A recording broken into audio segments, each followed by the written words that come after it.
Good morning students, myself Kosa teacher from Paras English high school. आज हम जो है असाइनमेंट की वीडियो बनाएंगे। Standard 10 subject Hindi. पहले मैं आपको अकॉर्डिंग टू पेपर स्टाइल की मेथड आपको बताऊंगी। विभाग ए गद्य विभाग, यानी इसमें पाठ्यक्रम के आएंगे, वो 19 मार्क्स के हैं। विभाग बी यानी पद्य विभाग, जो पोयम होते हैं, तो वो भी 19 मार्क्स के हैं।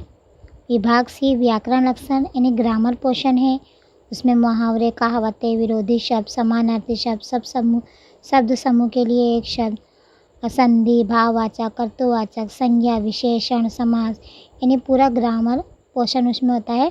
तो वो टोटल 80 मार्क्स का होता है। और विभाग डी में लेखन विभाग, यानी इसके अंदर गद्य समीक्षा होता है, पैराग्राफ राइटिंग होती है जिसमें से क्वेश्चन आंसर करना होता है, कहानी लेखन होती है, क्या कहते हैं, मुद्दे दिए रहते हैं उस पर से आपको कहानी लिखने का, फिर उसका बोध लिखने का, फिर पत्र लेखन होता है, फिर निबंध लेखन होता है। इस तरह 19, 19, 18, 24 टोटल 80 मार्क्स का पेपर है। ओके, मैं स्टार्टिंग की फर्स्ट पार्ट में गद्य ए और बी दोनों की वीडियो एक साथ एक ही में बनाऊंगी, एक ही सेक्शन में। ओके,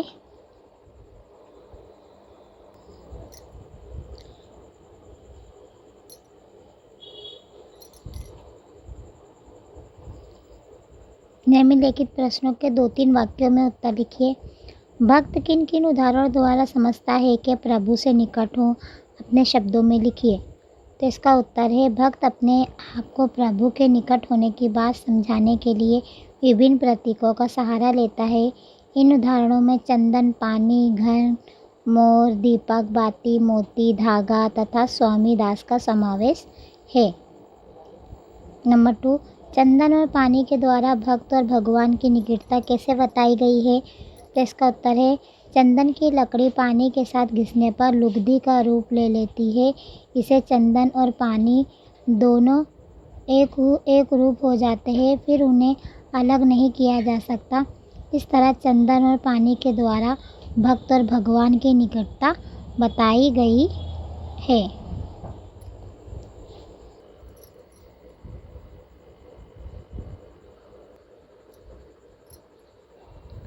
मोती और धागे के द्वारा संत रैदास क्या कहना चाहते हैं। तो इसका उत्तर है, मोती और धागा दो अलग अलग वस्तु है, लेकिन मोती जब धागे में पिरोया जाता है तो दोनों एकाकार हो जाते हैं। संत रैदास मोती और धागे के माध्यम से कहना चाहते हैं कि उनकी भक्ति और आत्मा और परमात्मा यानी भक्त और भगवान के एकाकार हो जाने की है। रिक्त स्थानों की पूर्ति कीजिए। भक्त धागा है तो प्रभु मोती है। रैदास प्रभु स्वामी मानकर खुद को दास मानते हैं।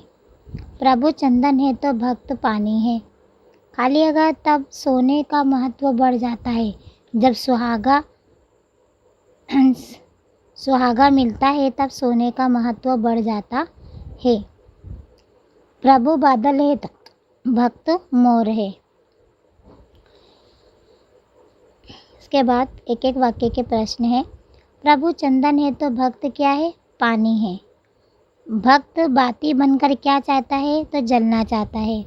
सोने का महत्व कब बढ़ता है, जब सुहागा सोने में मिल जाता है तो सोने का महत्व बढ़ जाता है। चातक पक्षी कैसे देखते रहता है, तो चातक पक्षी चंद्रमा किसे देखता रहता है, नहीं तो चातक पक्षी चंद्रमा को देखता रहता है। भक्त प्रभु के निकट होने की बात समझाने के लिए किसका सहारा लेता है, तो विभिन्न प्रतीकों का सहारा लेता है। चंदन और पानी के उदाहरण द्वारा भक्त और भगवान के बीच का कौन सा भाव बताया गया, तो निकटता का भाव बताया गया। मोती और धागा किस भाव का प्रतीक है, तो एकाकार का प्रतीक है। इसके बाद ऑब्जेक्टिव क्वेश्चन है, प्रभु जी तुम चंदन, हम बाती, सुहास, पानी, वंदन। तो इसका आंसर क्या है? प्रभु जी तुम चंदन तो हम पानी है। जाकी ज्योति बारे, जाकी ज्योति बारे, इसका आंसर क्या है? दिन राती। दिन राती देखो यहाँ पे दो तरीके से दिया है, एक रसोई वाला दिया है तो एक दीर्घई। तो यहाँ पे दिन, दिन राती, यहाँ पे जो दिन दिया है इसका मतलब होता है गरीब। और यहाँ जो दिन के दिया है, जो दिन दिवस डे होता है वो दिन दिया है। प्रभु जी तुम स्वामी तो हम क्या है? दास, दासा। ओके। बूढ़ी काकी कब रोती थी? तो इसका उत्तर है बूढ़ी काकी में जीभ के स्वाद के सिवा कोई चेष्टा का शेष नहीं था। जब घर वाले उनकी इच्छा के विपरीत कोई काम करते, उनके भोजन का समय टल जाता या भोजन की मात्रा कम होती तो अथवा बाजार से कोई चीज़ आती और उन्हें ना मिलती तो वे रोती थी। लड़के बूढ़ी काकी को कैसे सताते थे? तो इसका उत्तर है लड़के तब बूढ़ी काकी को सताया करते थे। लड़कों में से कोई उन्हें चुटकी काट कर भागता था और कोई उन पर पानी की कुल्ली कर देता था। इस तरह लड़के बूढ़ी काकी को सताते थे। बूढ़ी काकी की कल्पना में पूड़ियों की कैसी तस्वीर नाचने लगी? तो इसका उत्तर है बूढ़ी काकी को पूड़ियाँ और मसालों की सुगंध बेचैन कर रही थी। उनकी कल्पना में लाल लाल फूली फूली और नरम नरम पूड़ियों की तस्वीर नाचने लगी थी।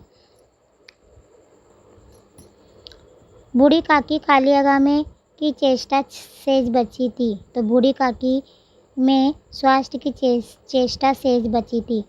बुद्धिराम बूढ़ी काकी का खालियागा भतीजा था। बूढ़ी काकी को भूख बेचैन करती थी। बुढ़ापा खालियागा का रोग अंतिम समय है। तो बुढ़ापा तृष्णा का रोग अंतिम समय है। खालियागा ना अपने हिस्से की पूड़ियाँ काकी के लिए बचा कर आती थी तो कौन लेके आती थी? लाडली ने अपने हिस्से की पूड़ियाँ काकी के लिए बचा कर रखी थी। इसके आगे है एक एक वाक्य के प्रश्न। बुढ़ापे में काकी की समस्त इच्छाओं का केंद्र कौन सी इंद्री थी? तो स्वाद इंद्रिय थी। बूढ़ी काकी को कहाँ पर बैठा देखकर रूपा क्रोधित हो गई? तो कहाड़ के पास। बूढ़ी काकी को कहाड़ के पास बैठा देखकर रूपा क्रोधित हो गई। बूढ़ी काकी कैसी रोती थी? तो बूढ़ी काकी गला फाड़ फाड़ कर रोती थी। किस खुशी में लाडली को नींद नहीं आ रही थी? काकी को पूड़ियाँ देने की खुशी में लाडली को नींद नहीं आ रही थी। उत्सव के दिन बूढ़ी काकी किसके डर से नहीं रो रही थी?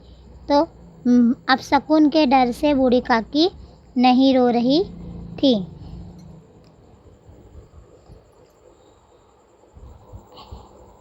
लाडली बूढ़ी काकी पूड़ियाँ देना चाहती थी परंतु उसे किसका डर था? माँ का, चाची का, भैया का या भाभी का? तो माँ का। लाडली जो बूढ़ी काकी को पूड़ी देना चाहती थी लेकिन वो अपनी माँ का उसको डर था। बूढ़ी काकी की कल्पना में लाल लाल फूली पूड़ियाँ क्या कर रही थी? तो नाच रही थी। बुद्धिराम की बेटी लाडली काकी के लिए कौन सा कवच थी? तो सुरक्षा का कवच थी। लाडली जो है बूढ़ी काकी के लिए सुरक्षा का कवच थी।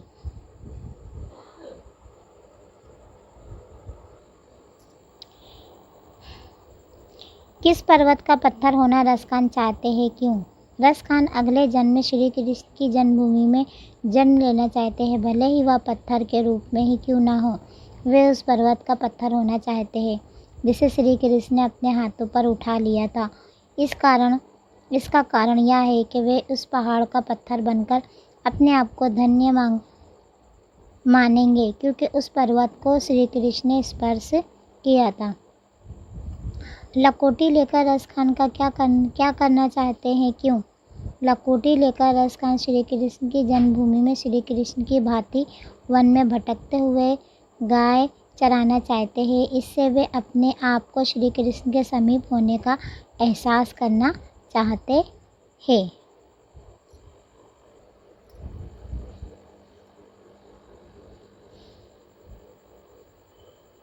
यमुना के किनारे कदम कदम की डाल पर रस खान खालिगा के रूप में बसाना चाहते हैं तो पक्षी। इसका उत्तर है यमुना के किनारे कदम की डाल पर रस खान पक्षी के रूप में बसना चाहते हैं। गोपी गले में खालिगा माला पहनना चाहती है तो गोपी गले में कुंजों की माला पहनना चाहती है।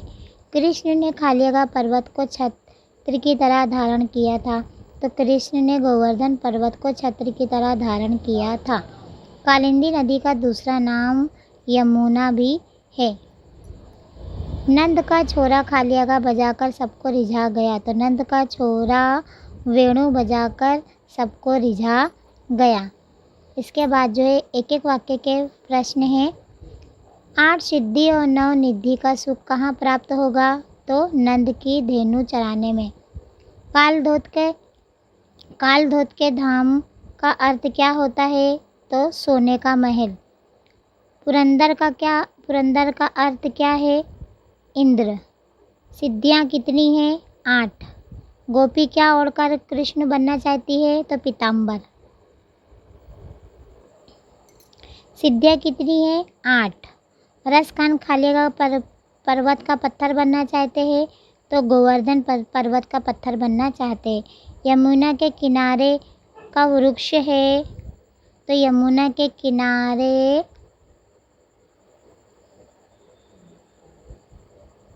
कादम्ब का वृक्ष है। गोपी श्री कृष्ण को खालिगा प्रेम करती थी तो अनहद निश्चल अपार या अविश्वसनीय तो इसका जवाब है निश्चल।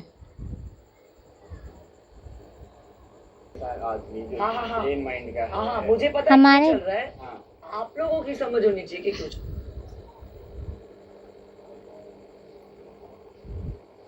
हमारे देश में किस प्रकार की जागृति आ सकती है तो इसका उत्तर है हमारे देश के लोग अपने काम में गर्व नहीं लेते। इसके अलावा वे अपनी जिम्मेदारी भी नहीं समझते। यहाँ के लोग श्रम का महत्व नहीं पहचानते और स्वयं मेहनत करने से परहेज करते हैं। गुणी और जानकार लोगों में उदारता नहीं है। वे अपनी विद्या दूसरों को बताना नहीं चाहते। यदि इन बुराइयों को दूर कर दिया जाए तो हमारे देश में जागृति आ सकती है। मनुष्य समाज को संगठित करने के लिए हमें क्या करना चाहिए तो इसका उत्तर है मनुष्य समाज को संगठित करने के लिए हमें अपने नेताओं द्वारा बताए हुए मार्ग पर चलना चाहिए और उनके आदेशों के अनुसार अपने जीवन का संगठन करना चाहिए। हमें इस बात का ध्यान रखना चाहिए कि हमारा कार्यक्षेत्र चाहे छोटा हो या बड़ा, हम अपने हर काम ठीक प्रकार से करें। इससे हमारा व्यक्तिगत जीवन संगठित होगा। हमारा व्यक्तिगत जीवन संगठित हो जाने के बाद मनुष्य समाज अपने आप संगठित हो जाएगा।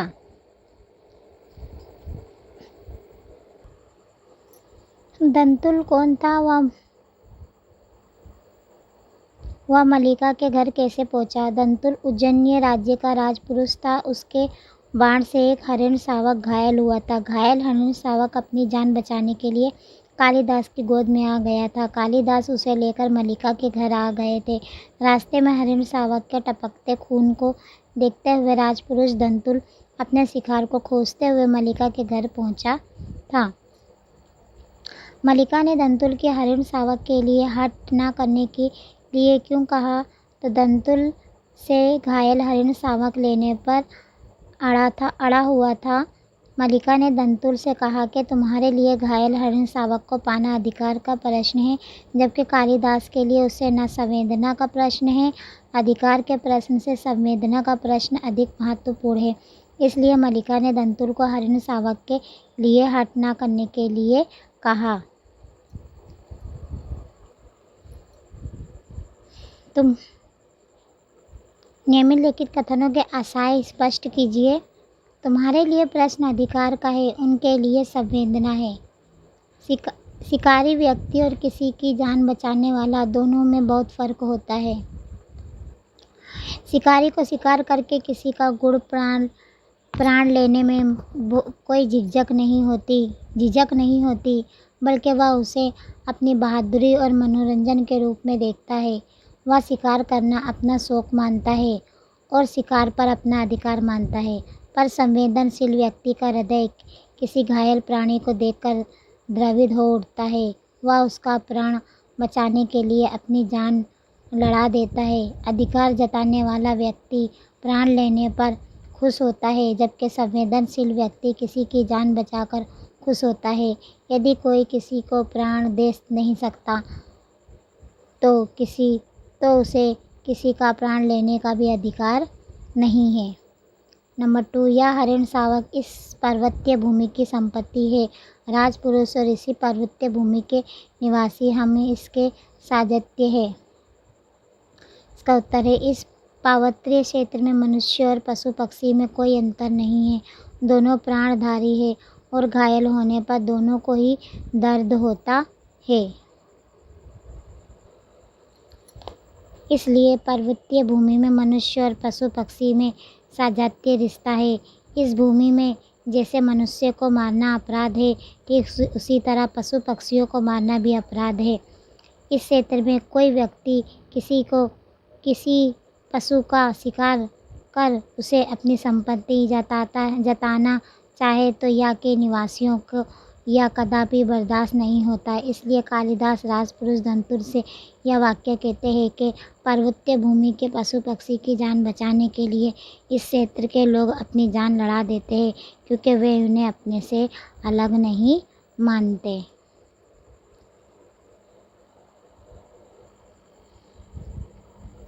कालिदास का प्राणी प्रेम इस नाटक में वन्य प्राणी के प्रति प्रगाढ़ प्रेम व्यक्त हुआ। एक बाण प्राण ले सकता है तो उंगलियों का कोमल स्पर्श प्राण दे भी सकता है। कालिदास ने हरिण को दूध पिलाया। मल्लिका की माँ को मल्लिका की चिंता रहती है। धनतुल को खेद था कि उसने कालिदास के साथ धृष्टता का व्यवहार किया, अशिष्टता का व्यवहार किया था या हिंसा का व्यवहार किया था। तो इसका उत्तर है, धनतुल को खेद था कि उसने कालिदास के साथ अशिष्टता का व्यवहार किया था। अंबिका रुष्ट थी क्योंकि वह राज कर्मचारी आए थे। कालिदास हरिण शावक को अस्त्रण पर लेटाने वाला था। पुत्री मल्लिका वर्षा में कालिदास के साथ थी। इसका उत्तर है, अंबिका रुष्ट थी क्योंकि पुत्री मल्लिका वर्षा में कालिदास के साथ थी। यदि धनतुल कालिदास के क्षेत्र का निवासी होता तो वह अब पगड़ी ना पहनता, संस्कृत भाषा में बात करता, हरिणों का शिकार ना करता। इसका उत्तर है, यदि धनतुल कालिदास के क्षेत्र का निवासी होता तो वह हरिणों का शिकार ना करता। नंबर 4, हरिण शावक को पाना कालिदास के लिए अनुभूति का प्रश्न था, संवेदना का प्रश्न था या अभ्यास का प्रश्न था। हरिण शावक को पाना कालिदास के लिए संवेदना का प्रश्न था।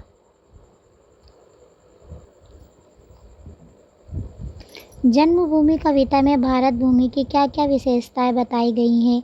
तो इसका उत्तर है, कवि ने भारत भूमि का स्वर्ग से भी महान बताया है। कवि ने हिमालय को भारत भूमि का भाल बताया है। यहाँ गंगा यमुना जैसी पवित्र नदियाँ हैं। भारत की धरती सुनहरी और हरी भरी है। राम लक्ष्मण सीता ने इसे अपने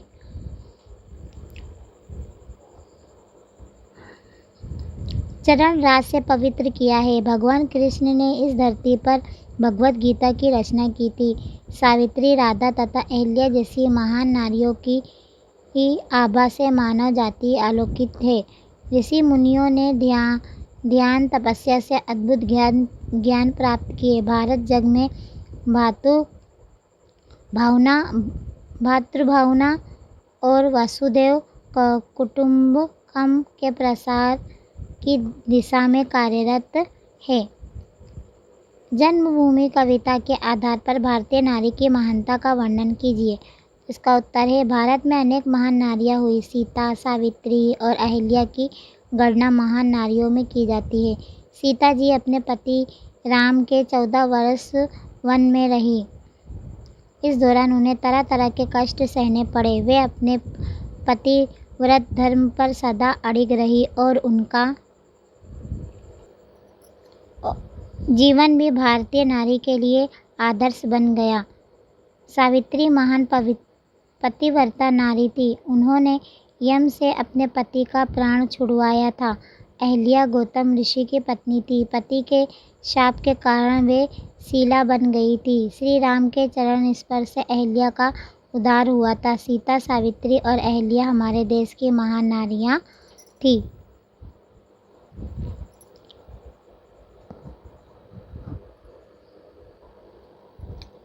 गीता का गान करने वाले कौन थे? गीता के गान करने वाले कृष्ण। जन जन के हृदय में कौन सी नदियाँ बसी है? नर्मदा तथा साबरमती, कृष्ण तथा कावेरी, गंगा तथा यमुना, झेलम तथा ब्रह्मपुत्र। तो इसका उत्तर है गंगा तथा यमुना। कृष्ण ने किस ग्रंथ की रचना की? तो कृष्ण ने भगवद गीता ग्रंथ की रचना की।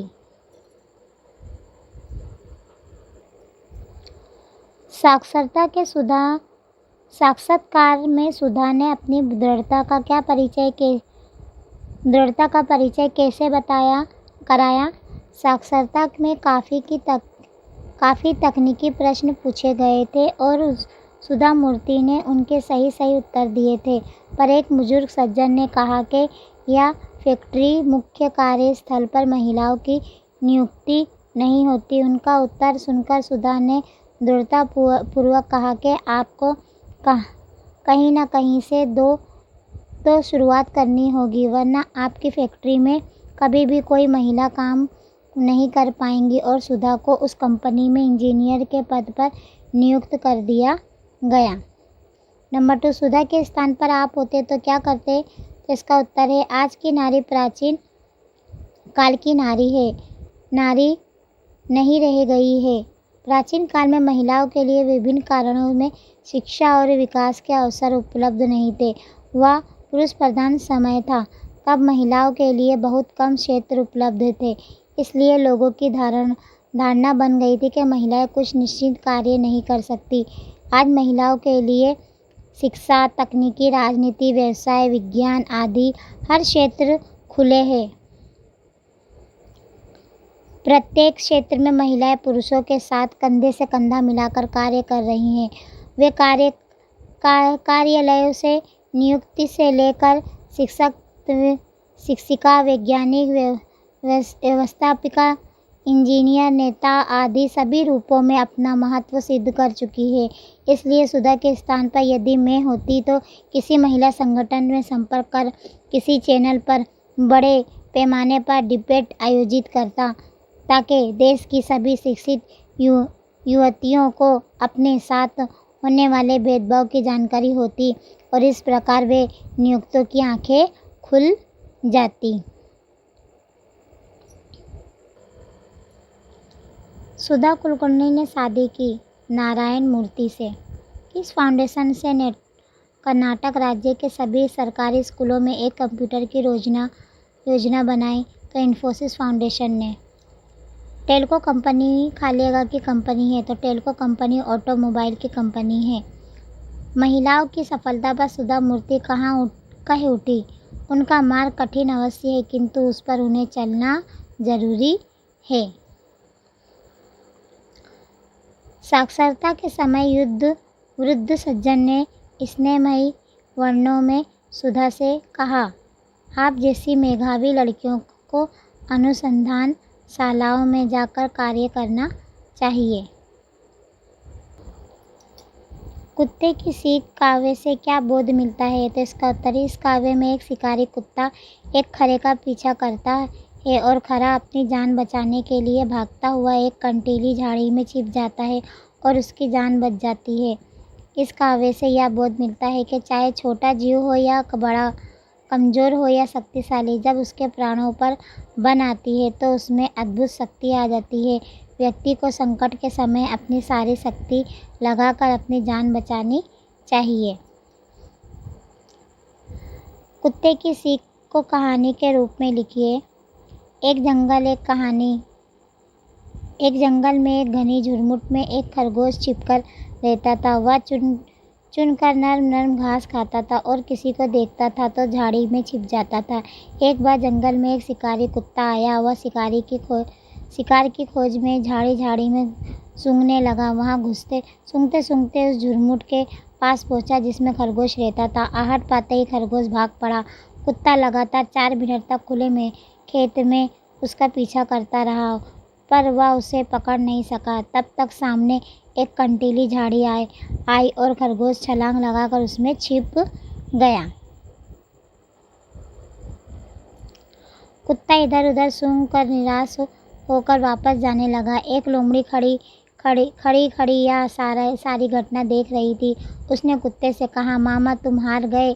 तुम इतने मोटे ताजे हो पर वन के छोटे से छोटे जीव जंतुओं को भी नहीं पकड़ पाते। कुत्ते ने लोमड़ी से कहा, अरे पगली, तू इस रहस्य को नहीं समझ सकती। मेरे और खरे की दौड़ में अंतर है। मैं उसके पीछे अपने भोजन के लिए दौड़ रहा था, जबकि खरा अपनी जान बचाने के लिए भाग रहा था। कहा गया कि कोई भी उद्यम करो तो जान बचाकर करो, पर संकट आने पर अपनी पूरी ताकत लगाकर अपनी जान बचाने की कोशिश करो।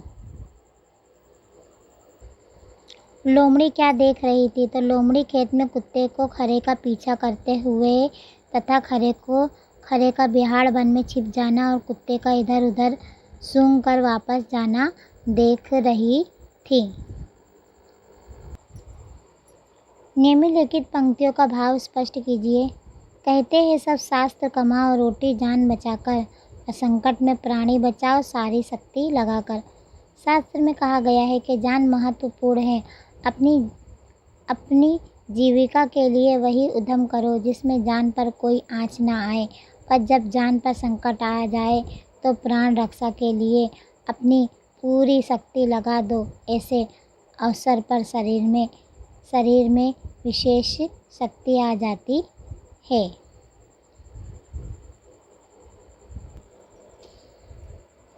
आदमी का जीवन उसकी अपनी व्यक्तिगत जायदाद क्यों नहीं है? हमारा जीवन एक शीशा घर है। हम जो भी करते हैं उसका प्रतिबिंब एक ही समय में सैकड़ों लोगों पर पड़ता है। हर आदमी पूर्व संग्रह का अंश है। वह जो कुछ अपने लिए करता है उसमें दूसरों का भाग होता है। दूसरे लोग जो कुछ करते हैं उससे वह प्रभावित होता है। इसलिए आदमी का जीवन उसकी अपनी व्यक्तिगत जायदाद नहीं है। नंबर 2, हम बुझे हुए दिल और सूखे हुए चेहरे का साथ कहाँ स्थान नहीं प्राप्त कर सकते। बुझे हुए दिल और सूखे हुए चेहरे धर्म, फिलॉसफी और सदाचार के प्रतीक माने जाते हैं। जिस चित्र में सूरज का चमकता हुआ मस्तक, चांद का हंसता हुआ चेहरा, तारों की झिलमिलाती हुई आंखें, पेड़ों का नृत्य, पंछियों का संगीत, बहते हुए पानी की तरंगे तथा खिलते हुए फूलों की बहारें अपनी शोभा दिखा रही हो, वहाँ हम बुझे हुए दिल और सूखे हुए चेहरों के साथ स्थान नहीं प्राप्त कर सकते। भारतवर्ष हमारा जन्म स्थान कब से है? हमारा देश भारतवर्ष बहुत प्राचीन देश है। जब घटाओ सबसे पहले दहाड़ना सीखा था, जब पहल हवाओं में हराना सीखा था और सभी समुद्र लहराना सीख रहे थे, उस समय से भारतवर्ष हमारा जन्म स्थान है। अर्थात अनादि काल से भारतवर्ष हमारा जन्म स्थान है। पंक्तियों के भाव स्पष्ट कीजिए। गरज उठे 42 कोटि जन, हिंदुस्तान हमारा है। कवि कहते हैं कि भारतवर्ष की समूची 42 करोड़ जनता एक स्वर में भारतवर्ष हमारा है या हिंदुस्तान हमारा है का हुंकार भर रही है। वे कहते हैं कि देशवासियों के ये उत्साह भरे वचन सुनकर हमारे विरोधियों दुश्मनों के दिल दहल उठे हैं। आज के नए युग के हमारे देशवासियों की आंखों में दुश्मनों के लिए आग के शोले भड़क रहे हैं। उनका सामना करने की किसी में हिम्मत नहीं है। हमारा देश महान है, यह भारतवर्ष हमारा है, यह हिंदुस्तान हमारा है। तो यहाँ पे हमारा फर्स्ट पार्ट कंप्लीट होता है असाइनमेंट का। गद्य और पद्य दोनों विभाग है, ए और बी। Okay, bye.